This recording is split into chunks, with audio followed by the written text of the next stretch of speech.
normal way and trying to learn about it yourself. From everything I read, these things aren't that safe either, you know? So probably the seat itself is going to have to be redesigned. What you're seeing here is the kind of social science, like anthropologists, you know, like you go and study tribes.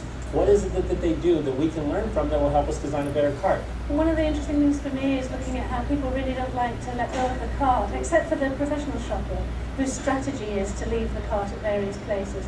In corporate America, many bosses measure whether their people are, who the good people or the people who are performing, the ones that they see at their desk all the time. That couldn't be further from the truth. The people who are really getting the information are out here talking to the buzzes of the world, going to meet other experts, much more useful than sitting at your desk. 3:30 in the afternoon, and the group is back at IDEO. There is no let-up.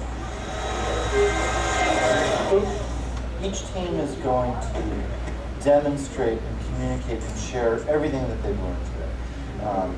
People went off into the four corners of the earth and are coming back with the golden keys to innovation. A shopping cart has been clocked at 35 miles an hour traveling through a parking lot in the wind. We were in the store, 2 hours, and it was truly frightening just to see the kind of stuff going on. You got to designate some people to make damn sure that the store owner's point of view is represented. After 9 straight hours, the team is tired.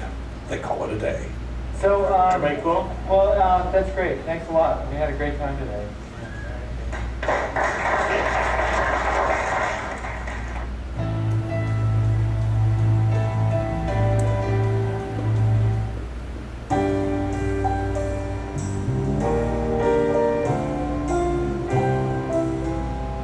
Get together and start here. Day 2 at the start of IDEO's unique brand of brainstorming. They call it a deep dive, a sort of total immersion in the problem at hand. IDEO's mantra for innovation is written everywhere. One conversation at a time. Stay focused. Encourage wild ideas. Defer judgment. Build on the ideas of others. That's the hardest thing for people to do, is to restrain themselves from criticizing an idea. So if anybody starts to nail an idea, they get the bell. The deep dive begins, and for the next few hours, the ideas pour out and are posted on the walls. Oh, the blind, the privacy blind. Like when you're buying 6 cases of condoms, you know when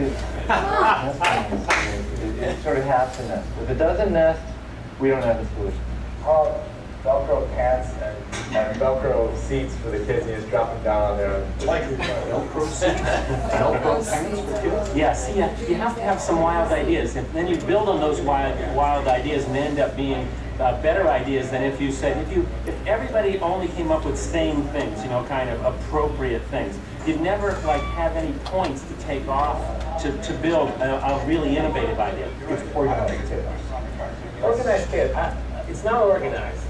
What it is it's focused chaos. By 11 a.m., the group begins narrowing down the hundreds of ideas written or drawn on the walls. How? By voting for them. Vote with your post-it, not with an idea that's cool, but with an idea that's cool and buildable. If it's too far out there and it can't be built in a day, then I don't think we should vote on it. Why not have you be the judge? Because I'm going to be wrong. It's the team that's able to really judge what the best idea is. Otherwise, ideas wouldn't come out. That's right. Enlightened trial and error succeeds over the planning of the lone genius. Enlightened trial and error succeeds over the planning of the lone genius.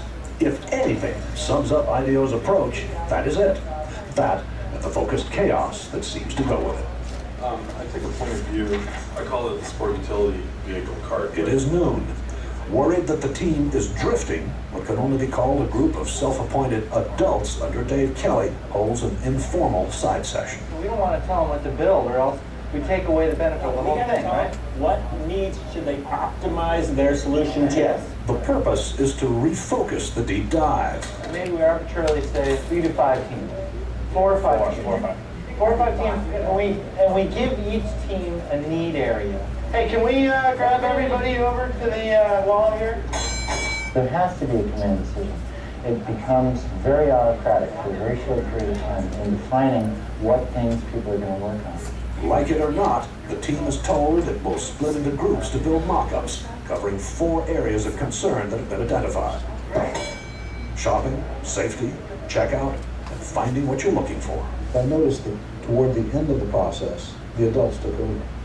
Yeah, that's because we have no choice but to stop that cycle. I mean, there's if you don't work under time constraints, you could never get anything done because it's a messy process that will go on forever. While the team starts building prototypes, Dave Kelly takes me on a tour of the rest of IDEO. What's happening in here is that's a client meeting. That's our first client meeting. That's the first time we've met with the client. So we haven't trained them yet. if we took them straight from there into a room where music was blaring and everybody was throwing Nerf darts at each other, that would be a little hard to take. You know, so we're warming them up. But this is where the crazies live. This is where we do our work. It's different. You can tell whether a place is playful in about the first 15 minutes as you walk down the hall. Being playful is of huge importance for being innovative. I mean, if you go into a culture and there's a bunch of stiffs going around, they're not, I can guarantee they're not likely to invent anything. Invent anything like this futuristic-looking instrument for kids. So no matter what you do with that thing, you always sound great. You always sound good. You have to make it so that this can happen. Whoa, it didn't break. No, it didn't break. There's a whole department at IDEO devoted to toys. Turns out to be one of its most profitable areas. Fun, too. So we got these little wings that no matter what you do, if I get in trouble here, it's always a spiral. At IDEO, they found that fresh ideas come faster in a fun place. Not only is the furniture on wheels to suit the needs of the moment, but people are encouraged actually to build their own work areas. And they were designing this space and they said to me, you know, we'd like to have, you know, $4,000 extra in our budget for a DC-3 wing.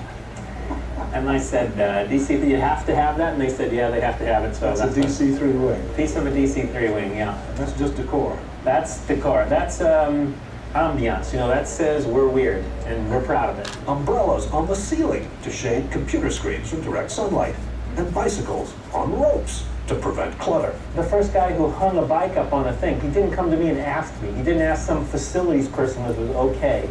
He tried it. And then, like, he waited and see if anybody complained. If nobody complained, another guy hung a bike up. And pretty soon, everybody